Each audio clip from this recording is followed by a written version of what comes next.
Hi friends, நான் உங்கள் ஜியா. நம்ம இன்னைக்கான வீடியோவில் என்ன பார்க்க போறோம்னு பார்த்தீங்கன்னா, பசங்களாம் சேர்ந்து ஒரு சூப்பரான மட்டன் கிரேவி செய்யலாம்னு பிளான் பண்ணியிருந்தோம். வாங்க ஃப்ரெண்ட்ஸ், மட்டன் கிரேவி செய்ய ஸ்டார்ட் பண்ணிடலாம். முதல்ல ஒரு பெரிய சைஸ்ல கிண்ணத்தை எடுத்துக்கின்னு நம்ம ஆயில போட்டு ஆயில் ஹீட் ஆன உடனே நம்ம வெங்காயத்தை போட்டுக்கலாம். வெங்காயம் கொஞ்சம் வதங்கின உடனே நம்ம கறியை போட்டுக்கலாம். கறி கொஞ்சம் வதங்கின உடனே தேவையான அளவு சால்ட் உப்பு போட்டுக்கலாம் ஃப்ரெண்ட்ஸ். ஓகே, இதுக்கு மேல மட்டன் கிரேவிக்கு தேவையான மசாலாஸ் எல்லாம் போட்டுக்கலாம் ஃப்ரெண்ட்ஸ். ஏன்டா இத்தனால வீடியோ போடலன்னு நம்ம நிறைய சப்ஸ்கிரைபர்ஸ் கமெண்ட் பண்ணியிருந்தாங்க.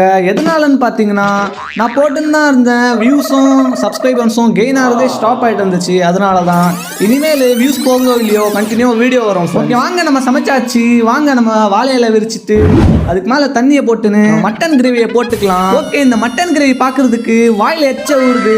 இது தொட்டுக்கிறதுக்கு என்ன சாப்பிட்டோன்னு பார்த்தீங்கன்னா பன்னு தான். நம்ம சேனல் இன்னும் நீங்கள் சப்ஸ்கிரைப் பண்ணாமல் பார்த்துருந்தீங்கன்னா மறக்காம சப்ஸ்கிரைப் பண்ணுங்க, நம்ம வீடியோவை லைக் பண்ணுங்க, மறக்காம சப்போர்ட் பண்ணுங்க. ஓகே, வாங்க எப்படி இருக்குன்னு ட்ரை பண்ணி பார்த்துடலாம். டேஸ்ட் பார்த்தீங்கன்னா செம்மையாக இருக்கு. நீங்களும் ட்ரை பண்ணி பாருங்க. Okay, thank you, bye bye friends.